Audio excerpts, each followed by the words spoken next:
I believe that we can start. So, welcome pre-winer and welcome to our last smart wine tasting. For the moment, the last one. We are continuing our trip to Italy, and we are traveling from the north to south, from east to west. And today I'm excited to tell you that we are in Sicily. So one of the two main islands of Italy. And we are hosted by Azienda Agricola Palari. And today there will be also Mr. Geraci with us, that he will introduce us to the wineries. Then we will speak with Giuseppe Baldassarre, that will introduce us to the red wine that we will taste together. Today we will taste Faro Palari of 2012. Maybe one of the most important wines of Sicily. And this is a sea wine. We met a few weeks ago another sea wine, Carignano del Sulcis, in the southwest of Sardinia. This is a sea wine of the northeast of Sicily. You see in the glass, this is a 2012 vintage.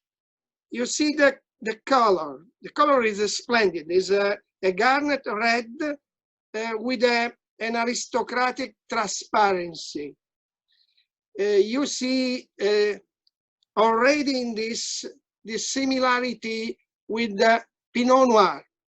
But you should consider that genetics has revealed that Nerello Mascalese is a son of Sangiovese that tends to have similarly a nice color that is never too deep.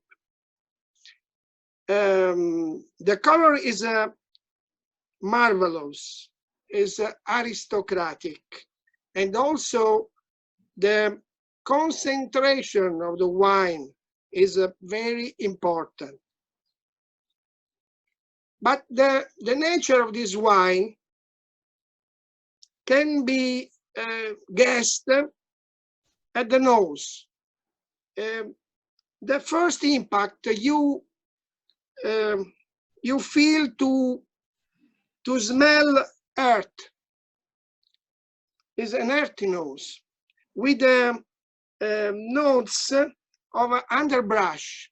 I perceive some dried leaves and also dried berries and tobacco and cigar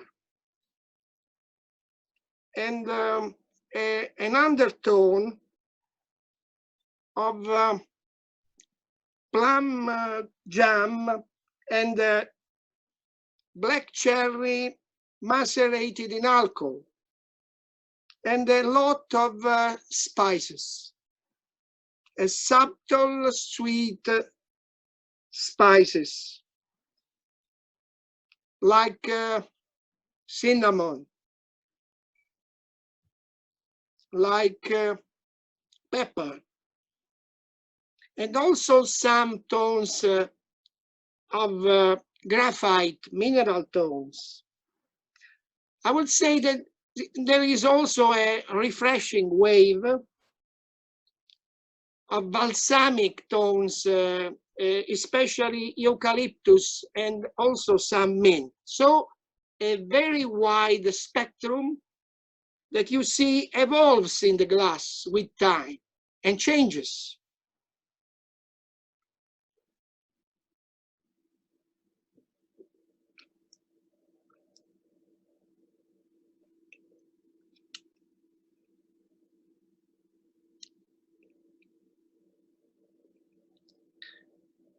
When you taste this wine, you perceive the depth, the width of this sip, of this taste. It gives you an impression of sphericity, of concentration, but that is at the same time elegant, because you perceive a very nice tannin, firm, but also smooth and strong and capable of further evolution. A nice freshness, but most of all, in the finish, a long way of mineral tones, saltiness that is strictly related to the nature of this soil and this place. Because we must remember that this wine has some special characteristic. One is that it is produced by a vineyard. It is very close to the sea, but also that is at an important altitude, maybe about 500 meters. 600 metri.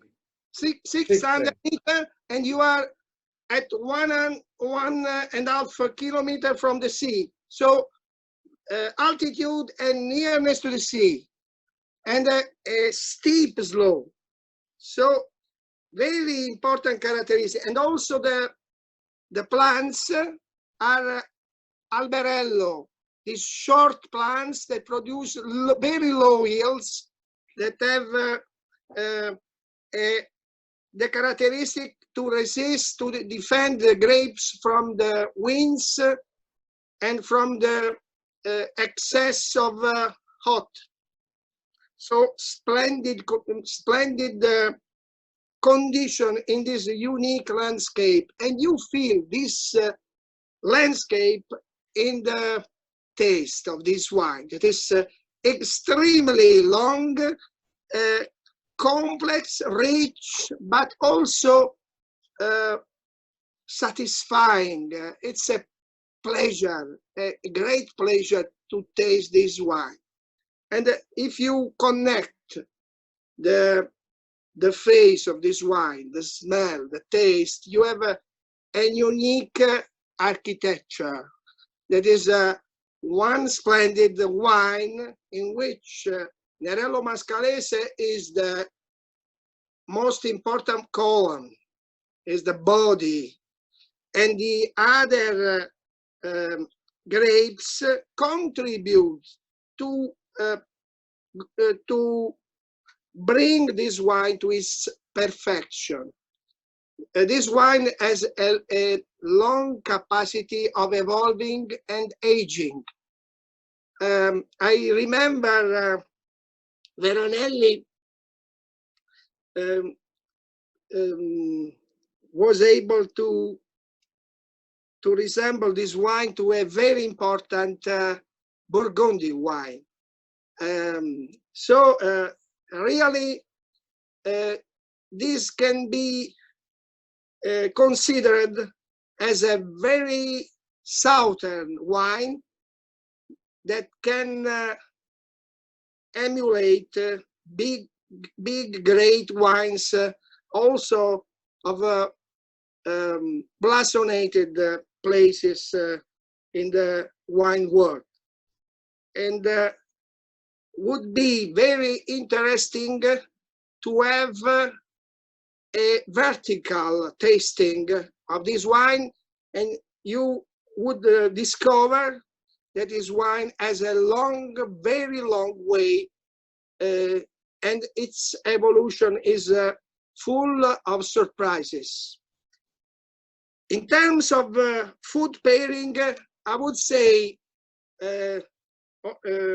still remembering Veronelli, that is a wine for meditation. This is a wine that doesn't need to be paired with food, but there are also many possibilities to pair it with foods. I imagined many ways of pairing.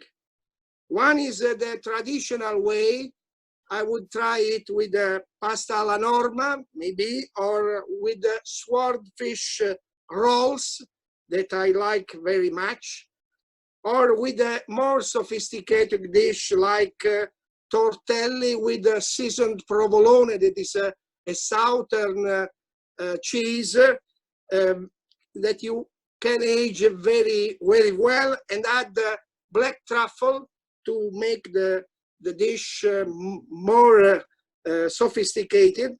Or I imagined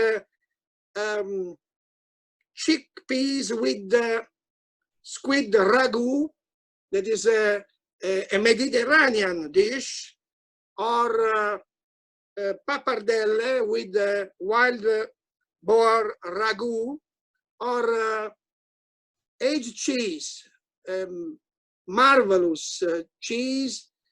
The last time we remembered Bitto, maybe a splendid combination. And I would try it also with dark chocolate. So many chances, just suggestions for a food pairing, but I am enjoying this wine without any food at this moment.